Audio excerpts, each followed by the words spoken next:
E aí, brinquedeiros e brinquedeiras, como é que vocês estão? Tudo bem? Estamos ao vivo aqui da Feira Abrim, fazendo aqui o primeiro podcast do mercado de brinquedo, diretamente dessa feira que está completando 40 anos, 40 edições na verdade, e nós fomos convidados pela Francal e pela Abrim para estarmos aqui desenvolvendo esse podcast. Nós somos do Toys Podcast, eu sou o Márcio Goldoni, e aqui ao meu lado o meu parceiro Wesley Guti. E aí, Wesley? Bora. Conseguimos, maratona, hein? Maratona, hein? Estamos aí. Nós vamos ter 16 episódios durante esses 4 dias, né? São 4 episódios todo dia, né? E eu gostaria de começar agradecendo ao pessoal da Francal, da Abrim, as pessoas da Luciana Ramos e da Fernanda Sabino, pela oportunidade, né, que nos deu aqui de estar comandando esse podcast. Lembrando que nós estamos transmitindo pelos 2 canais do YouTube, tanto no canal youtube.com/toyspodcast, como no canal da Abrim, que é youtube.com/abrim. Então, inscreva-se em nosso canal, curta, compartilhe esse vídeo para nos ajudar aí, né? Agora nós vamos agradecer também o nosso parceiro aqui, a Toy Mania. Se você procura o presente ideal para a sua criança favorita, você precisa conhecer a Toy Mania. Acesse já o QR Code que está na tela. A Toy Mania é um e-commerce de brinquedos que possui 20 anos de história, sendo uma das pioneiras de e-commerce de brinquedos no Brasil. São mais de 10 mil produtos, desde a fase do recém-nascido até o adolescente, incluindo opções para os geeks de todas as idades. Categorias diversas de jogos a bonecas, com as melhores marcas do mercado, como Mattel, Fandivirta-se, Grow, Candide, Hasbro, entre outras. E se você busca uma solução corporativa, contem com as opções da Toy Mania para te ajudar. Pensou brinquedo, pensou Toy Mania. Acesse o site www.toymania.com.br e confira lá as novidades. Valeu? Wesley, começando esse primeiro episódio aqui no Abrimcast, né? Na feira Abrim 40, apresenta você a nossa convidada de hoje. Márcio, antes, eu só queria falar uma coisa assim pro pessoal que está assistindo, para conferir a programação adiantada, né? Sim, no Instagram, nas redes sociais, porque é Toys Podcast Oficial, o nosso Instagram. Porque a gente vai ter 4 por dias, então vai ser 11 horas, 1 hora da tarde, às 2 horas da tarde, 3, e às 4 às 5, e às 6 às 7. Então vai ter bastante ali a acompanhar.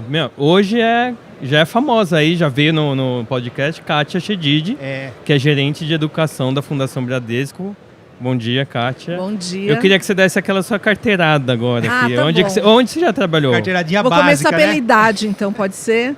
Você que sabe, não fui eu que perguntei. Bom, quando começou a Abrim, há 40 anos atrás, eu entrei na primeira sala de aula. Olha que legal. Nossa, que legal. 40 anos que eu estou em educação. Então, já trabalhei de maternal ao ensino médio, agora dou aula em pós-graduação. Vou coordenar a pós-graduação da PUC de Campinas também, esse ano.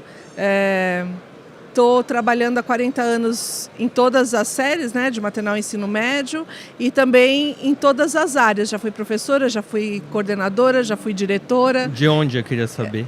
Do Dante, trabalhei 20 anos no Dante, trabalhei uns 8 anos no Porto Seguro, trabalhei na Beitakov, trabalhei em grandes escolas de São Paulo e também agora tenho o prazer que eu acho que assim, é uma felicidade para mim estar na Fundação Bradesco agora, trabalhando como...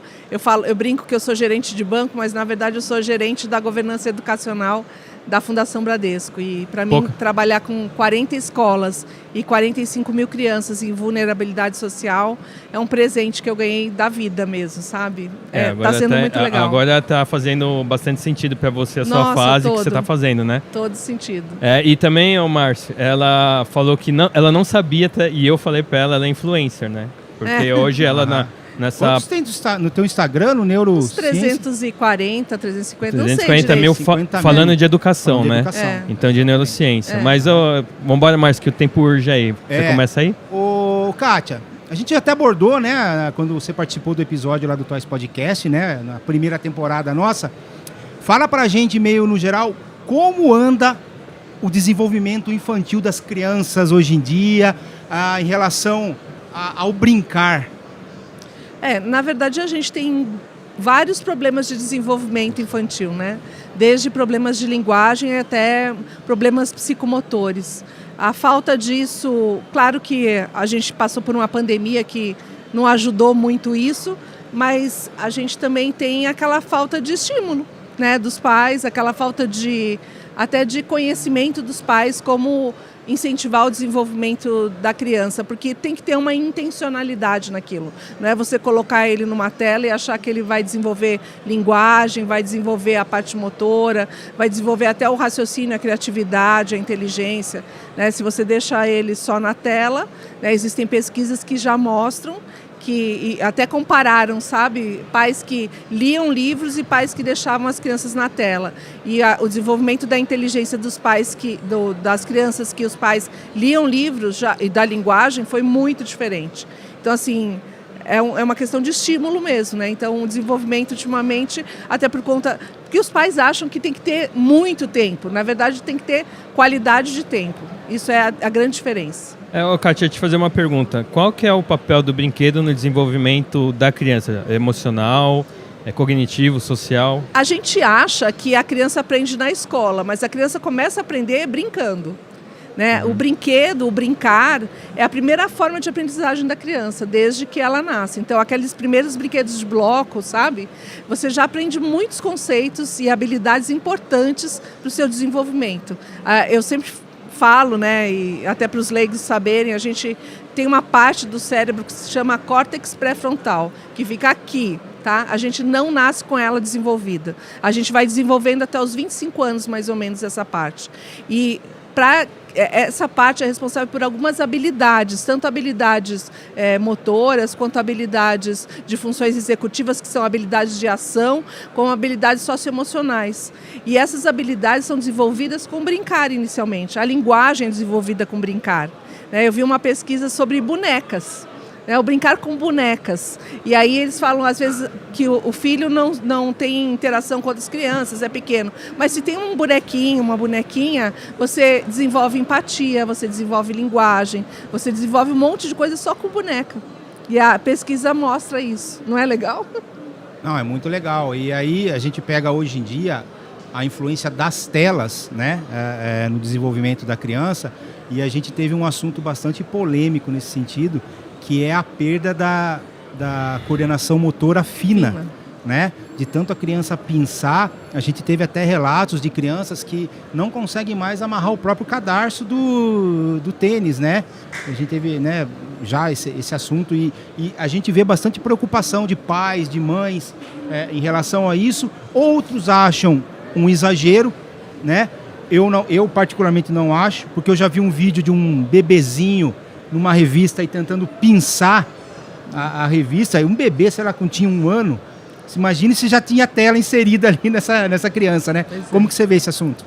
Bom, não sou eu, tá? Sim. É o pessoal lá dos Estados Unidos e da OMS que diz que as crianças têm que mexer com tela depois dos 2 anos, né?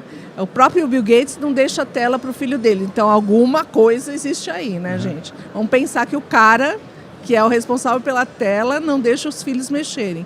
Mas a gente é ser humano e a gente se distanciou dos outros animais com inteligência por conta do nosso polegar opositor e por conta desse movimento, né, que a gente chama de movimento de pinça. Não esse de abrir, mas esse de pegar o cadarço, de fechar o botão. Então, isso de pegar o feijãozinho e colocar, ou o prendedor, né? Então, não precisa um brinquedo muito elaborado, mas você favorecer que seu filho tenha esse tipo de movimento, já vai fazer com que ele seja diferente. E a gente tem uma coisa lamentável, pela primeira vez na história, a gente tem uma geração que tem o QI inferior ao dos pais. Então, isso é uma pesquisa super recente, é triste dizer isso, né? No livro da Marianne Wolf ela fala sobre isso e vocês podem entender que é por conta das telas, né? Por conta da falta de estímulo de desenvolvimento. Agora, voltando um pouco para brinquedo também, quais habilidades podem ser desenvolvidas, assim, ajudadas com brinquedo? Porque tem essa, você falou esse do exercício do feijão também. pode ser usado como brinquedo, mas quais mais que tem? Olha, a gente tem algumas habilidades, as socioemocionais e as habilidades de funções executivas, que são habilidades muito importantes para a inteligência e a aprendizagem. Essas habilidades, você tem autores que falam em 3 e tem autores que falam em 33. Mas eu tenho um autor que eu gosto que trabalha com 11 habilidades. Eu vou falar algumas delas, mas assim, organização, planejamento, priorização, iniciação de tarefa, atenção sustentada, que é você manter a atenção durante todo o tempo. Sabe aquele menino que começa a ver o filme e sai? Ou começa a jogar e sai? Então, a atenção sustentada faz com que, mesmo sendo chato, porque o seu cérebro presta atenção 15 minutos só. Depois você brisa, adoro essa palavra que os jovens me ensinaram, você dá uma brisada e você volta de novo. Então, assim, para você manter a atenção sustentada em alguma coisa, você tem que ter um esforço ali, tem que ter uma habilidade. E isso é importantíssimo para a aprendizagem de qualquer coisa, desde fazer um bolo até construir um carro, um foguete, um brinquedo, enfim. Então, são 11, ou mais habilidades que são importantes de funções executivas e mais as habilidades socioemocionais, gente? Empatia, relacionamento. No brincar, você desenvolve tudo isso. Tudo. Não, porque eu lembro assim que a minha época, já que até o tema dessa feira aqui é passado, presente e futuro do brinquedo, na minha época, qual era a nossa rede social? Outro dia eu estava pensando nisso, era a escola. Eu conhecia as pessoas 2, 3 anos para baixo, conhecia as pessoas 3, 4 anos para cima da minha série. E ali a gente mantinha um relacionamento, A gente não tinha esse meio de comunicação. E a nossa brincadeira era brincadeira de rua. Era o ar livre, Quando entrou o videogame, Atari, essas década de 80, aí que começou isso daí, essa geração ainda não quis. A gente não trocava um jogar futebol por ficar. A gente brincava um pouquinho para passar um tempinho, mas ia pro futebol, ia para outras brincadeiras, Agora, essa geração, ela está totalmente inserida na tecnologia, Como faz ou não será mais possível reverter isso? Então, tem uma pesquisa recente também que diz que toda criança troca, ainda hoje.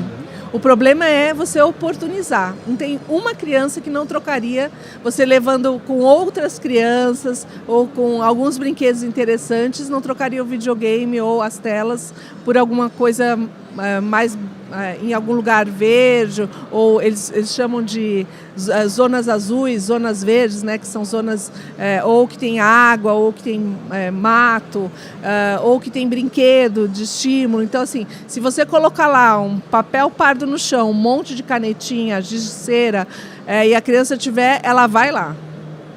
Você tem que saber o certo, porque tem uma manha para os pais. A gente não pode botar 450 brinquedos no quarto do filho. A gente tem que botar 4, 5, 6. E aí deixar um armário com os outros 399. E aí a gente vai trocando. Então, 4, 5, 6 essa semana, eu troco, vem. E aí, dependendo da criança, às vezes ele ganhou de aniversário, você guardou e ele cedeu mais tarde para ele é uma novidade de novo. Então, assim, não é deixar um monte de coisa à vista porque ele se perde, mas deixar, assim, um brinquedo mais de ação, um brinquedo mais de manipulação mesmo, um brinquedo de faz de conta, você colocar vários brinquedinhos ali, vários jogos diferentes e deixa a criança, põe giz de cera, põe massinha, mas assim, não tudo de uma vez. E faz uma caixa sensorial, coloca algum brinquedo sensorial junto, que é importante para a estimulação. Enfim, o pai tem que ter essa intencionalidade. Eu, estudando isso, eu pensei, nossa, eu não sabia, mas eu tinha. Eu fiz isso com meus filhos, E eles são super criativos, Um desenha, o outro... Kátia, desculpa te cortar. Uma pergunta que acabou surgindo aqui tem relação com como que ia desenrolar aqui. Em relação à idade, faixa etária, e qual a importância dos pais de selecionar os brinquedos na faixa etária certa para o filho? Então, é importantíssimo, Os pais saberem qual brinquedo serve para quê. Por exemplo, os pais reclamam muito de adolescente, Falam, eles não querem sentar, não conversam mais com a gente. Pega um jogo de tabuleiro, pega um Rummikub, um War, chama eles para jogar um Catan, senta lá e joga. Não tem um adolescente que não gosta de jogar. Aí vai ficando mais velho, você parte pro buraco. Mas, assim, antes disso, você tem um monte de jogos legais.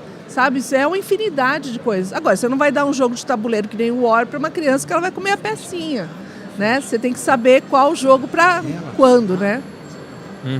Tá. E Kátia, assim, a gente, falando de pais, né?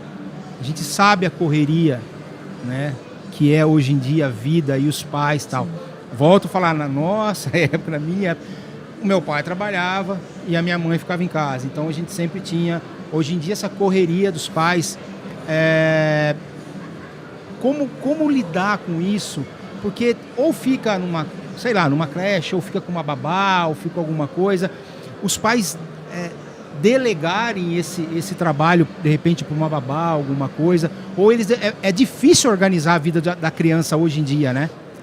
É difícil, mas assim, eu fui uma mãe que trabalhei fora e com o marido que trabalhava também, a gente dedicava. O que eu costumo dizer hoje em dia para os pais é que às vezes eles dedicam mais tempo ao celular e à academia do que aos filhos. Então, se você dedicar 30 minutos por dia para brincar com o seu filho, não você brincar com ele, mas você preparar o brinquedo dele, você preparar a área, porque o adulto, a criança não tem que brincar com o adulto. Porque tem mãe também que acha que tem que brincar com ele, não é isso. A criança não tem que brincar com o adulto. Claro, jogar, ok.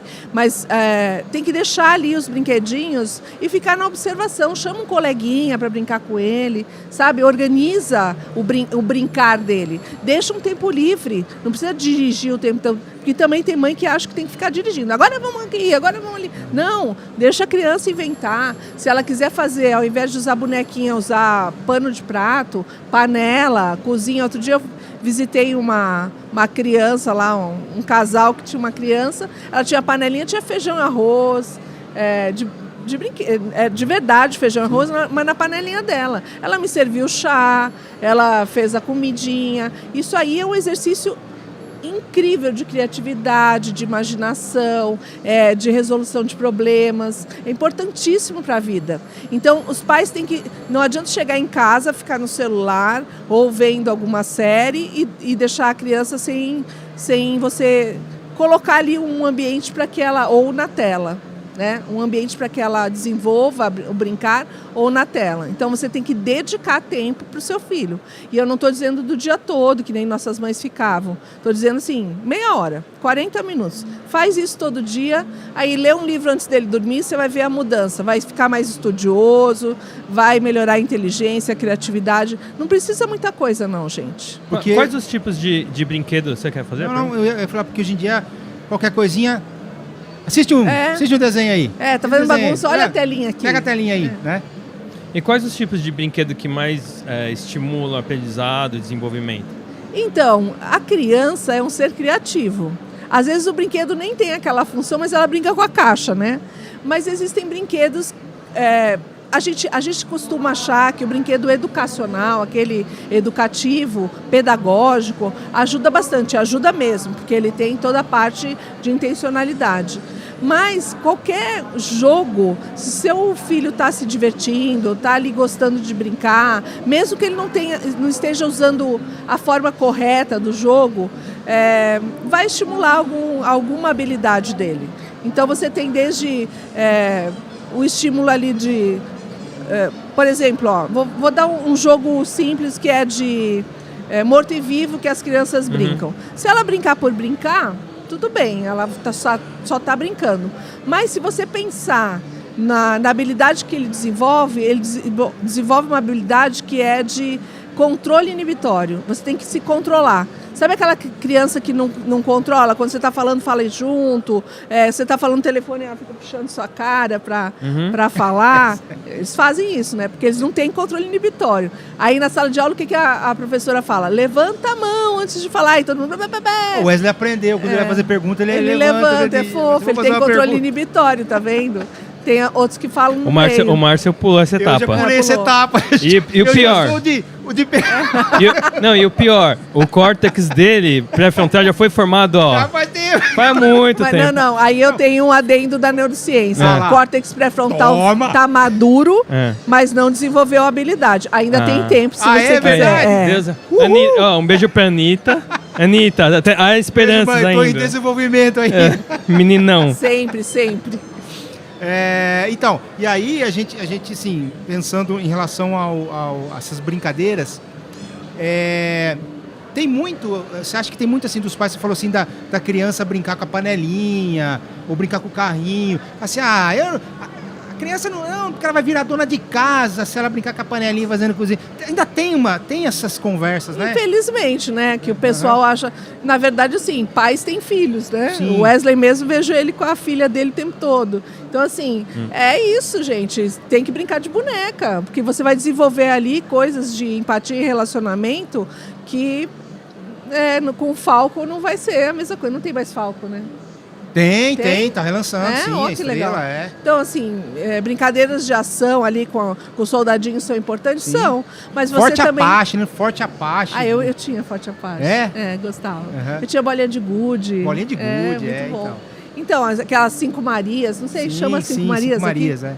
Então, esses brinquedos clássicos de peão, são importantes, peteca, e esses jogos de hoje em dia também são. Então, assim, cada um tem sua função. Não tem o melhor ou pior, tem o que o seu filho, como livro, sabe? Qual que você se identifica mais. Mas você tem que oportunizar, não pode dizer, não, esse aqui não pode, não é para você, esse aqui é só de... Não tem uns grandes chefes, não são cozinheiros, por que menino não pode brincar com panela? Sim. Tem meninas que são motoristas de caminhão, de mulheres, né? Qual o problema de brincar, de repente, com um carrinho, na verdade? É que a gente vê, às vezes, essas conversas. Chama assim, preconceito isso, né? Pois é. Ainda bem que o mercado ainda até está fazendo agora carrinho também pensado para as meninas, né? Assim, também isso é importante a gente lembrar. Eu tinha coleção de Matchbox. Que legal. Tinha um caminhão cegonha que eu adorava. É legal, né? Caminhão cegonha é mais legal. Nem por isso você virou caminhoneira, né? Não. Não tem nada a ver, né? Tá vendo? Mas também se virasse ia ser uma boa caminhoneira. Aí. Ia ser? Acho que ia. Eu vou perguntar direitinho. Vou perguntar pro Rogério, ele tá aí, hein? Pergunta. O Rogério é o marido dela que veio aqui acompanhar, né? Ô, Kátia, e os pais, eles têm alguns sinais que a criança demonstra para saber se o brinquedo está sendo legal para ela, para o desenvolvimento? Tem alguns sinais? Se ele larga logo, já não é um bom sinal, né? Mas, assim, você pode perceber se seu filho deixa cair as coisas, se ele tropeça muito, como é que está a coordenação motora dele, como é que está o relacionamento dele com as outras crianças, né? Como é que... Na escola, normalmente a escola dá muitas dicas. Os pais ficam meio de bode quando a escola chama e fala, olha, seu filho está com um problema, está com uma dificuldade. Mas isso é uma ajuda, gente. Vejam como uma ajuda. São pessoas especializadas ali em linguagem que estão dizendo, leva seu filho para uma fono. E não quer dizer nada, não quer dizer que é um erro seu, quer dizer só que tem uma especialista que vai ajudar o seu filho a desenvolver a linguagem, assim como a coordenação motora. Existe o psicomotricista, a psicóloga, que se tem algum problema de relacionamento social. E o brinquedo ajuda a desenvolver todas essas habilidades, que são importantíssimas para a vida, né? Se a gente pensa num executivo, né? Se ele deixar cair os copos, se ele não souber falar com os outros, se não tiver empatia. Vamos começar das coisas simples, né? Noção de tempo, noção de espaço. Ô, Kátia, e assim, impressão minha, tem muito se falado no autismo, ultimamente no TDAH, né? TDAH. TDAH. E assim, a gente até conversou, depois que vocês foram lá, com uma psicóloga, a Caroline, e ela falou assim que muitos pais levam os filhos para ver, o menino tem as características, não sei o quê, e ela acaba descobrindo que o próprio pai tem a síndrome. Acontece. Né? E aí, assim, mas assim, a impressão que eu tenho é que, assim, de repente, todo mundo está tendo... Isso daí como se fosse entre aspas, um surto, alguma coisa assim. Não se descobria isso antes. Porque isso não é um... Vou te explicar. Não é uma coisa que se pega, né? Não. Mas aqui dá a impressão assim que todo mundo tem, toda criança tem hoje em dia isso daí. Então, quando você não desenvolve algumas habilidades, você fica com algum distúrbio, tá? Quando você não aprende, por exemplo... A atenção é aprendida. Prestar atenção você tem que aprender. E você aprende desde pequeno. O brinquedo é uma das melhores ajudas para prestar atenção, porque você tem que ter ali atenção sustentada e ficar... Imagina um leguinho, você montando um Lego. Você presta atenção naquilo. Então, você ensina seu filho a prestar atenção. Se você não ensina, pode ser que ele tenha algum distúrbio mais para frente, um transtorno, um TDAH, tenha um diagnóstico. Né? Foi alguma coisa não desenvolvida ou alguma coisa que é genética hereditária. É genético? Então, não se tem prova. Tá. O que se tem, por exemplo, das funções executivas hoje em dia é que dizem que uma das funções executivas é a atenção. E tem pesquisas que falam que vários diagnósticos de TDAH seriam evitados se essa função executiva tivesse sido trabalhada. Na escola, com intencionalidade, com os pais, com mais intencionalidade. Porque a gente tem... Olha, a gente compra um air fryer, a gente tem que ler o manual, né? A gente tem filho e não lê em lugar nenhum. Tudo bem, não vem com manual, né, gente? Mas assim, tem que fazer um curso, tem que falar tem que ouvir alguém que saiba do assunto, tem que buscar como é que é o desenvolvimento da criança. Tem que acompanhar as redes sociais da Kátia. Tem que acompanhar lá o meu... @neurociência e educação. Sim. Enfim, mas assim, quando ele pode tirar a meia sozinho? Quando ele pode aprender a amarrar o tênis? Isso tudo é importante. Aí o que a gente faz? O menino não aprende a amarrar o tênis, a gente compra o tênis de velcro. Facilitar a vida do menino. Facilitar a vida, A letra dele é feia, a professora fala, olha, a letra dele não é legível, a gente dá um jeito lá, então vou trazer o laptop. Não, gente. Manda digitado tudo. Sabe, a letra é muito importante, a parte... Enfim...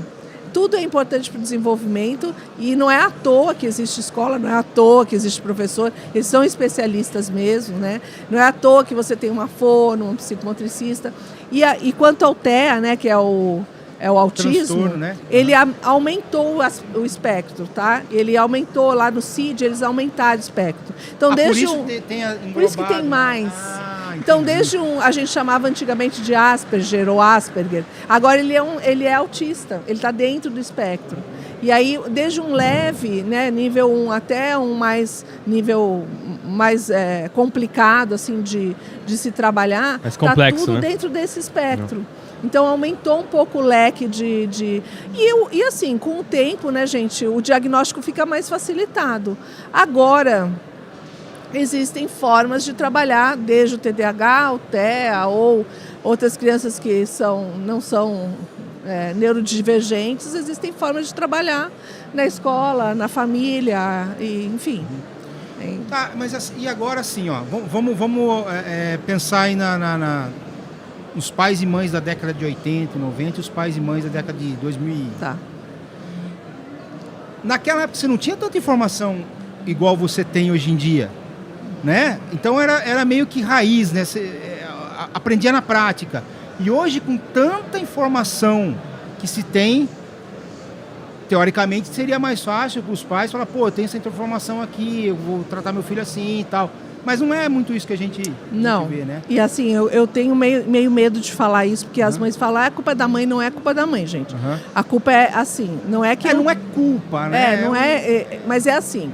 Na década de 80, você tinha a família, ela sentava mais e trocava. Então, era uma tia que falava, não, eu fiz assim. E a criança era um pouco mais autônoma também. Sim. A gente deixava, deixa ralar o joelho, deixa cair. Deixa que caia. Deixa que caia, é saudável, bom pra aprender. Faz assim, tudo, levanta. Hoje em dia, tudo muito cuidado, muito esterilizado, muito, na bolinha, meu filho não pode ter frustração, meu filho não pode ralar o joelho, não pode não sei o quê. E não tem uma mãe, uma avó, uma tia que fala assim, deixa ralar o joelho. E se tem, às vezes as mães não ouvem também, né? Sim. Dizem, não, eu vou criar diferente. Mas de verdade eu acho que a falta de tempo não ajuda e eu acho que falta um pouco de conhecimento também, sabe? De causa. Eu acho que os pais precisam, na ânsia de fazer direito, eles exageram em alguns aspectos e em outros aspectos eles negligenciam. Porque você... não deixar a criança se sujar, por exemplo. Eu já vi mãe mandando bilhete para a escola dizendo a criança veio com o tênis e a meia suja de areia. Não é legal isso, gente? É sinal que ele brincou de areia, né? Brincou na areia da escola. Ou tá sempre vindo com o uniforme sujo. Yes! Ele não está parado 6 horas sentado, né? Então, as mães, às vezes, se equivocam um pouco nessa... Tudo bem, por que ela não gostou do uniforme sujo? depois tem que lavar, dá trabalho, às vezes fura. Eu lembro que os meus filhos, eu botava, não aquele negócio de couro horroroso, mas a gente botava um negócio por baixo. Minha mãe assim, colocava isso. Não, é uma napa.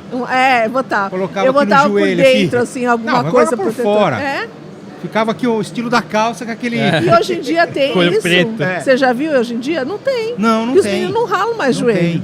tem. Né? Curioso, Cara, né? o tênis era aquele de couro pra durar, porque se a gente chutava pedra, né? Isso. Então, vivia com aquele tudo estourado e tal. Então, realmente... E tudo bem, né? Não tinha 10 tênis, né? Tinha dois. Até acabar. Pra tudo. É um pra sair e um pra... Isso aí. né? Não. Ô, Kátia, sabe o que eu ia te perguntar? Você podia falar um pouco da importância das funções executivas e explicar quais são? Tá. Bom, então você tem a flexibilidade cognitiva, eu acho que é uma das mais interessantes para aprendizagem, porque tem muito a ver com você sair do script. Então, quando você tem por exemplo, a gente combinou de fazer o podcast aqui, tá? De repente tem uma goteira aqui na frente, a gente fala, não, vamos fazer em outro lugar, tal. Isso é ter flexibilidade cognitiva. Se a gente não tivesse, a gente ia estar, e agora? Não vamos fazer podcast, você ia chorar, o outro ia não sei o quê, não vai dar certo. Quando você fica ali parado, sem resolver aquele problema, sem conseguir sair daquele problema, é falta de flexibilidade cognitiva. Ou a gente combinou de ir no cinema. Não dá, porque pregou fogo o cinema. Não, mas a gente combinou. Aí você já fica frustrado, já acabou, sabe? E criança tem muito isso. Eles não têm essa flexibilidade, a gente precisa desenvolver neles. E o brinquedo, você já viu, eu vou falar de um jogo simples lá, do Rummikub, né? Você coloca lá os números e você está mais ou menos formando o que você vai baixar. Quando o seu colega que veio antes de você jogou, você vai poder usar as peças dele, você muda o seu plano inicial. E aí o que você descobre com isso? Que não tem um só jeito de resolver um problema. Não é só o seu jeito. Você acaba com a teimosia profissional. Sabe aquele chefe que acha que só o jeito dele está certo? Se ele tiver flexibilidade cognitiva, ele vai ouvir os outros. Ele vai aprender com os outros. Essa é uma das coisas. Controle inibitório. Você aprende a não falar o que você pensa, né? Na hora que você quer. Então, você pensa até 10, você conta até 20. Às vezes até 1000 precisa. Até 1000, dependendo do caso.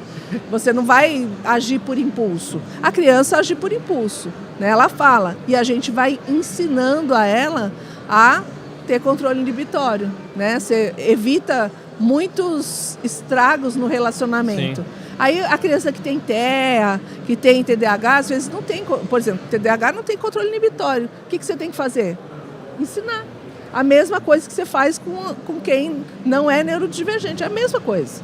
Então, o ensinar as funções executivas, organização, planejamento, priorização, o que eu faço antes? A lição que eu vou entregar daqui a 15 dias ou a minha lição de casa para amanhã ou estudo para a prova de matemática de amanhã? Você saber priorizar o que você vai fazer, pensem no trabalho que a gente faz, meu, seu, de qualquer um. A gente não precisa saber disso, em priorizar. Pensem nos jogos que a gente joga que ensinam a priorizar. O que eu faço antes? War. Olha lá o War. O que você faz antes? Você ataca aqui os vermelhos ou você vai conquistar a Ásia? Né? Você vai o tempo todo planejando e vendo o que você faz antes. O jogo ensina isso. Qualquer jogo ensina isso. Então, você acha que já desde a infância você começa a criança começa a ver ou ela vai se tornar chefe ou ela vai se tornar líder? Você acha? Eu acho que dá pra... não necessariamente que seja assim, mas sim. Eu digo assim, só fazendo um paralelo, entendeu? Eu acho que tem algumas características de personalidade, mas eu acho que os pais, às vezes, na ânsia de fazer com que os filhos se tornem líder e chefe ao mesmo tempo, que, claro, tem que ser tudo, né?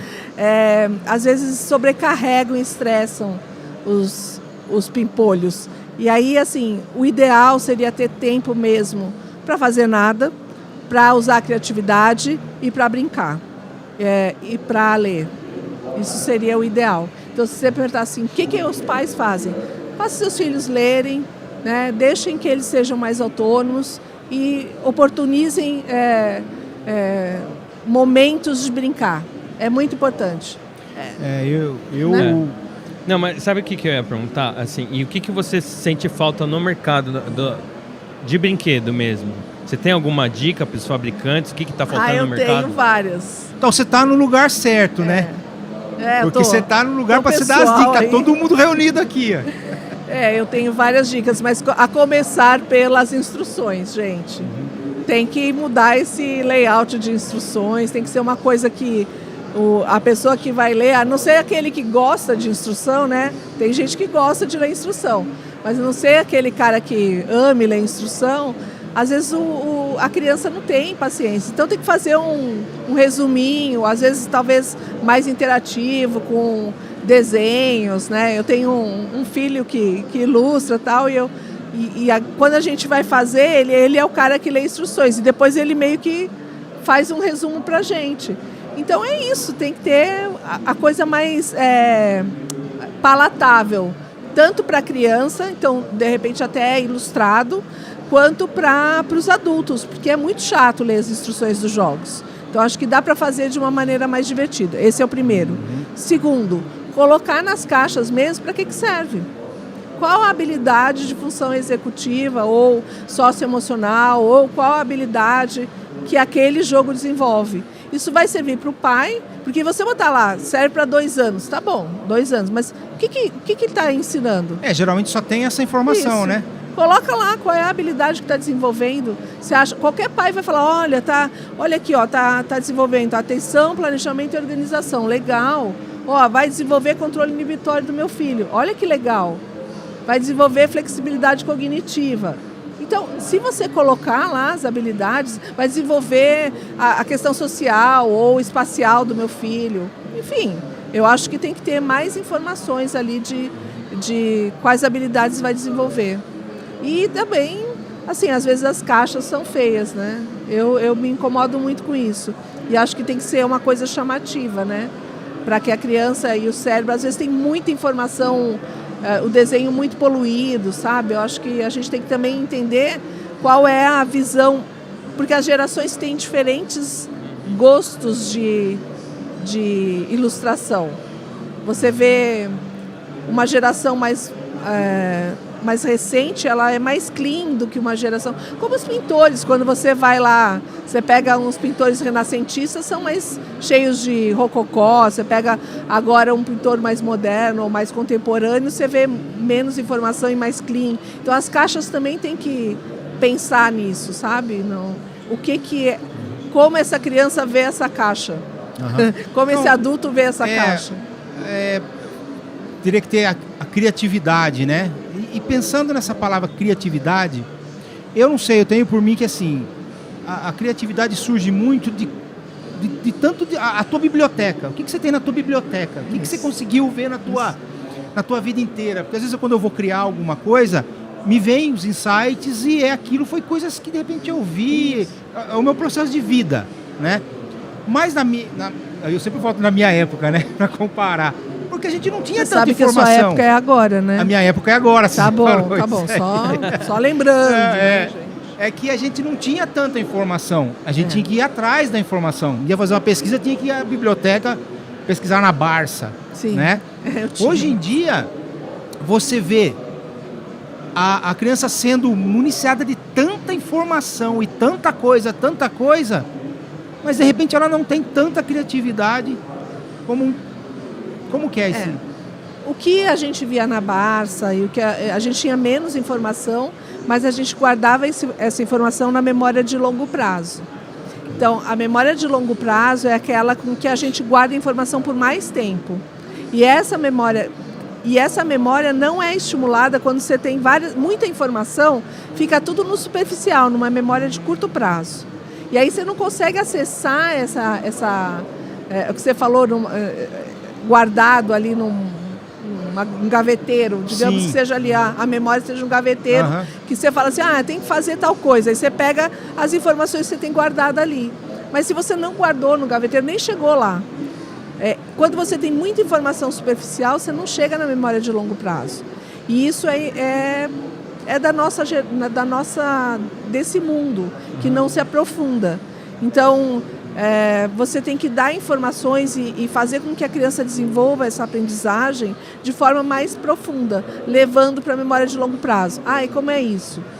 Você repetindo a informação várias vezes, você trazendo a informação de várias formas. Então, por isso que você fala, mas já tem um jogo aqui sobre, que trabalha a atenção, é suficiente. Jogou uma vez é suficiente? Não. Tem que ter 3, 4, 5 jogos que desenvolvam a atenção. Joga hoje, joga depois de amanhã, para aprender e desenvolver essa habilidade. Da mesma forma que por exemplo, vocês devem ter jogado perfil já alguma vez. Sim. Aí tem aquelas perguntas, aí você joga de novo, vem a mesma pergunta, você fala, nossa, já respondi isso, mas você respondeu uma vez na vida. Não foi para memória nenhuma, ficou lá e acabou. Mesmo que você tenha falado, nossa, mas era esse cara ou era essa resposta, não guardou na memória. Agora, alguma coisa que eu te conto, que é importante, já repeti 2, 3 vezes, 4, 5 vezes. Por exemplo, vocês sabem se escovar o dente é importante para vocês? O quê? Escovar o dente é importante? Sim. Você ouviu quantas vezes sua mãe falar? Nossa. Então, sua mãe, dentista, televisão, a professora. Você nunca falou assim, nossa, de novo era para escovar o dente, né? Então, todo mundo repetiu essa informação. E aí o seu cérebro falou, acho que isso é importante, porque o povo está repetindo. É assim que funciona. É assim que vai para a memória de longa duração.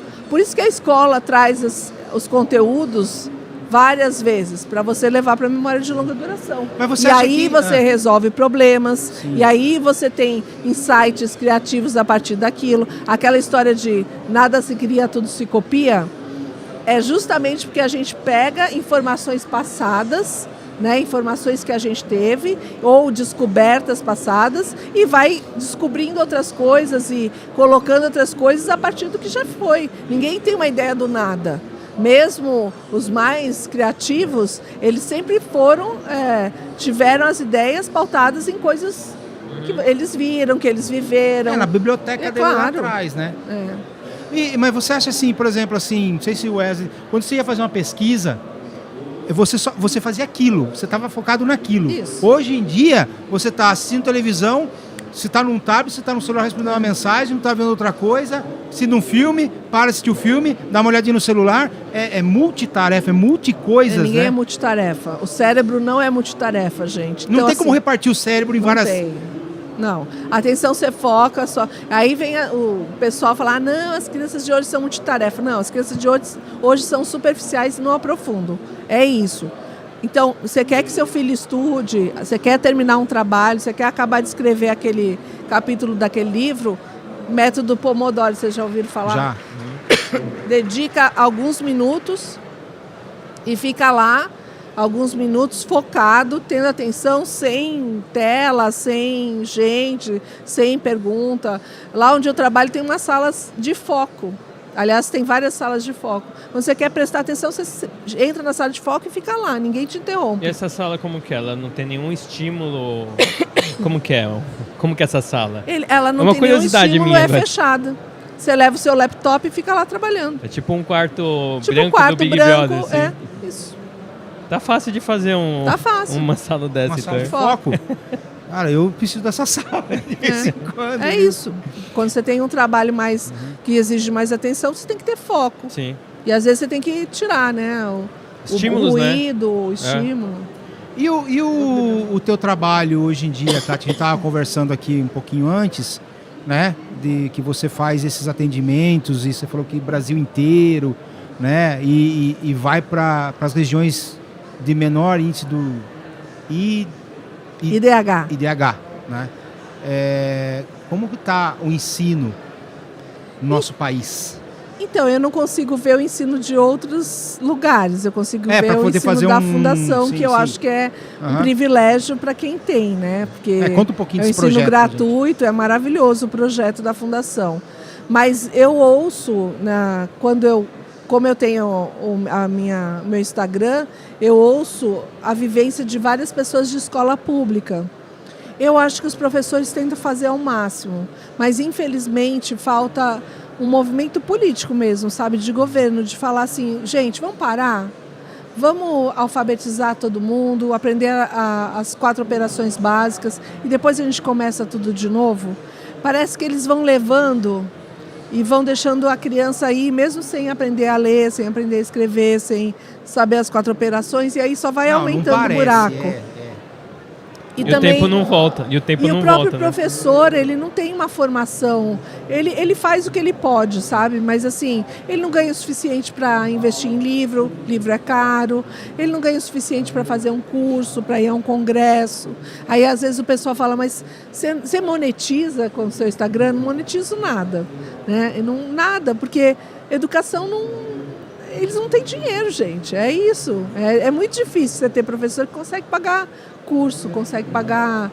Então, eu acho que, como eu tive privilégio, né, de conseguir fazer alguns cursos, algumas pós-graduações e tal, eu acho que eu tenho o dever de socializar esse conhecimento, sabe? Eu acho que o conhecimento tem que ser falado. Eu sou a favor de abrir o conhecimento, de não... o conhecimento é só meu e eu vendo. Não é isso, sabe? Você tem que compartilhar mesmo, para que mais gente tenha acesso. E quanto mais esses professores tiverem acesso a conhecimento, melhor vai ser. Melhor vai ser. Agora, o fato da sociedade também não valorizar esses professores só piora a autoestima deles, né? Não que assim, eles não erram, o professor erra, pai e mãe erra, advogado erra, político erra, todo mundo erra, tá? Ser humano. Tem gente ruim em todo lugar. E tem gente boa em todo lugar também. Então, assim, se você for pelo lado bom, de estímulo, sabe? De parar de falar mal de professor, de parar de achar que todo mundo é desse ou daquele partido. Vamos parar com isso. Tá muito chato, não tá? Né? Afe Maria, não aguento Professores mais. hoje em dia são guerreiros, né? São. E na pandemia, gente, eles deviam ganhar troféu junto com o salário. Porque não foi fácil. Era pai e mãe junto na aula, era vendo a casa deles, e eles tinham que dar conta dos filhos, eles tinham as coisas de casa também para fazer, e ficavam full time ali atendendo pai, atendendo mãe. Eu tive um estresse grande na pandemia, porque para mim assim o máximo foi um dia que era Dia das Mães, a gente almoçando, tocou meu telefone e uma mãe de aluno, e eu falei, gente, juro, não é momento. Um domingo, sabe? Eu sei, não era nada urgente. Se fosse urgente, eu atenderia com todo prazer. Mas elas tinham o nosso celular, sabe? Elas entraram dentro da nossa casa. Elas viam a dinâmica ali, porque muitos professores não tinham recursos, faziam na cozinha, no banheiro. Eu vi professor fazendo em lugares... Você acha que isso é um déficit no função executiva inibitória? Talvez a mãe não tivesse o controle inibitório. Aí, ó, tá vendo? Não deixou para segunda-feira, porque a maioria das pessoas que ligavam no fim de semana, eu falava, eu podia resolver na segunda. E muitas vezes eu falava, na segunda eu te retorno. Porque tem que aprender, né, a esperar. Sim. O adulto às vezes não consegue esperar, como é que vai ensinar para a criança, né? O adulto não tem... E você acha que esses 2 anos aí de pandemia já estão refletindo nos jovens ou ainda vão refletir? Eu acho que foi assim, no primeiro ano, depois que a gente voltou da pandemia, a gente tomou um certo cuidado, vamos devagar, as escolas e tal. No segundo ano faz de conta que não aconteceu nada, sabe? Tudo de novo. Aquela loucura, e assim, tipo, oi, gente, a gente tá aqui de passagem, vocês sabem disso? Pode dar outra ou não, mas assim, a gente não está aqui para estressar ninguém. E a gente fica se estressando, acho que o ser humano é esquisito nesse sentido, assim. A gente não quer entender que essa vida passa, acaba, né? Rápido. Então, rápido. E por que a gente vai estressar? A gente tem crianças com 7 anos com síndrome do pânico. Quando eu comecei há 40 anos atrás, quando teve a primeira Abrim, se você me falasse, vai ter uma criança com síndrome do pânico, eu não ia acreditar. E hoje nós temos mais que uma. Criança, adolescente tomando cetralina. Fala sério. Nem adulto devia tomar às vezes, porque é coisa forte, sabe? Mexe com o neurônio, mexe com o sistema nervoso central. Claro, existem casos que são diagnosticados, precisam. Mas eu acho que a gente está medicalizando muito, a gente está dando pouca atenção para os nossos filhos, a gente está... Tem indo para o caminho mais fácil? E o caminho mais fácil não é o melhor caminho. Então, ele ter 45 mil brinquedos, ele não ralar o joelho, ele ter lá a tela não é o melhor caminho. Não andar descalço, ele. não, né? Subir em árvore. Kátia, eu ia te perguntar sobre outra coisa, sobre as suas redes sociais, o seu perfil do Instagram, que é Neurociência e Educação, que tem, igual você falou, quase 350 mil seguidores, vídeos, cortes ali com mais de 1 milhão de views. Eu queria que você falasse um pouco do seu canal e também da importância dele, porque, Marcela, é importantíssimo o papel dela na educação e você está como uma influenciadora tanto que o bate-papo que a gente fez, né, no podcast lá, poxa, a gente, né, rendeu, porque, assim, apareceu muitos pais e mães seguindo e começando que a gente falou, poxa, não vamos falar só do mercado de brinquedos, a gente tem que falar do desenvolvimento infantil, né? Então, você é uma influenciadora Fala um pouco pra gente do seu canal lá, do seu perfil. Então, eu tenho um canal que eu iniciei a conversar de neurociência faz uns 30 anos, mais ou menos, 20 e poucos anos, nem chamava neurociência. A gente falava sobre cérebro. E aí a gente tinha um grupo de e-mails. Aí depois com o Facebook, eu fiz um grupo no Facebook, e aí ficou uns 55 mil pessoas, que deve ter até hoje. E aí eu fiz um outro que tem mais uns 50 mil, isso no Facebook. Aí uns 4, 5 anos atrás alguém falou, faz o Instagram. Eu falei, o que eu vou fazer no Instagram, sabe?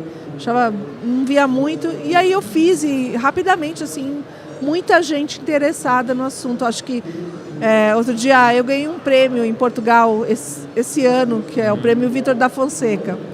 E aí uma pessoa que eu fiz uma reportagem lá, alguém me perguntou, mas é importante para quem a neurociência? E aí eu brinquei, mas de verdade é importante para todo mundo que tem cérebro, né?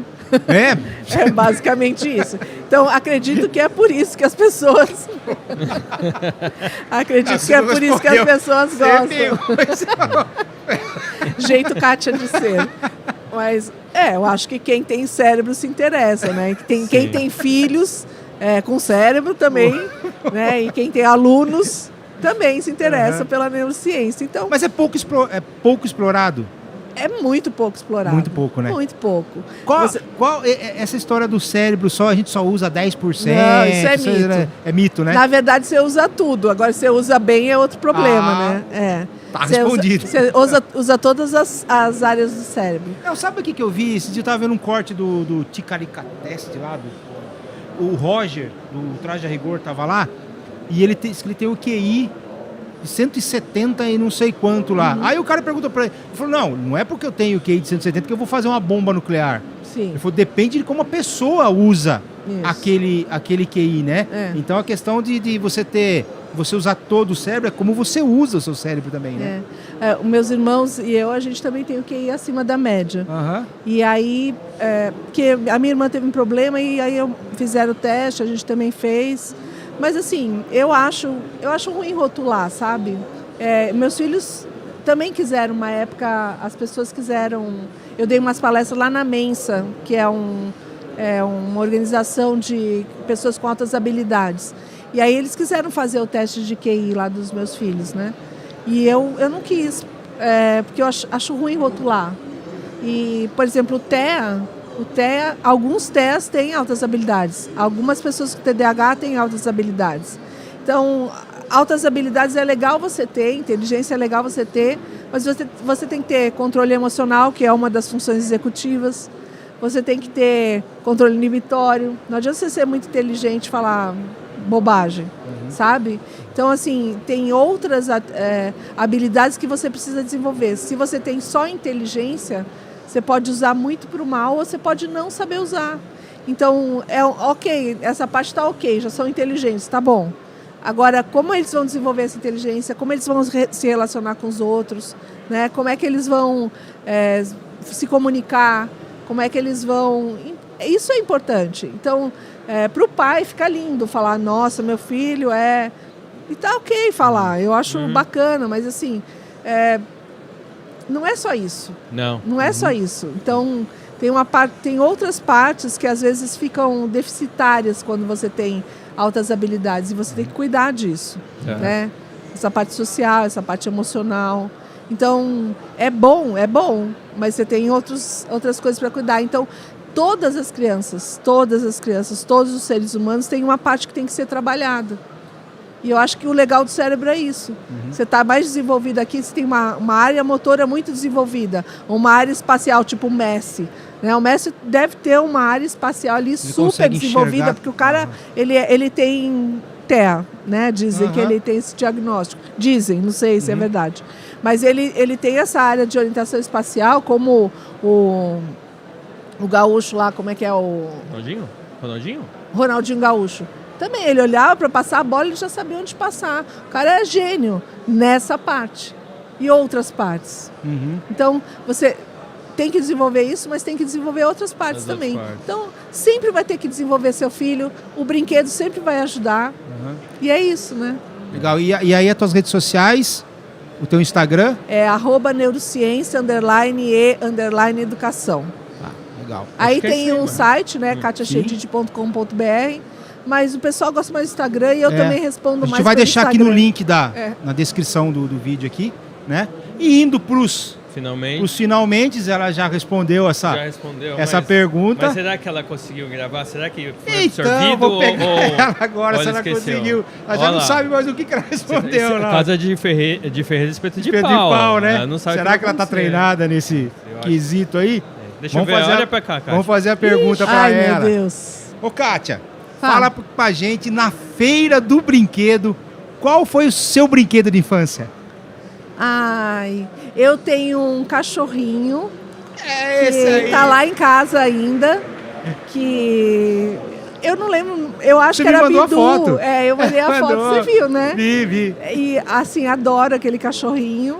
E eu tenho uma boneca, que é uma boneca preta, que eu ganhei mais velha também, que tá lá do lado do cachorrinho. Então são meus 2 brinquedos que eu mais gostava. Esse cachorrinho eu ganhei quando eu nasci.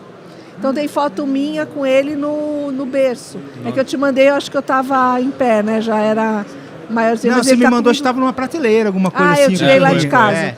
Ele está comigo há 56 anos. Caramba, que legal. É um brinquedo bem antigo.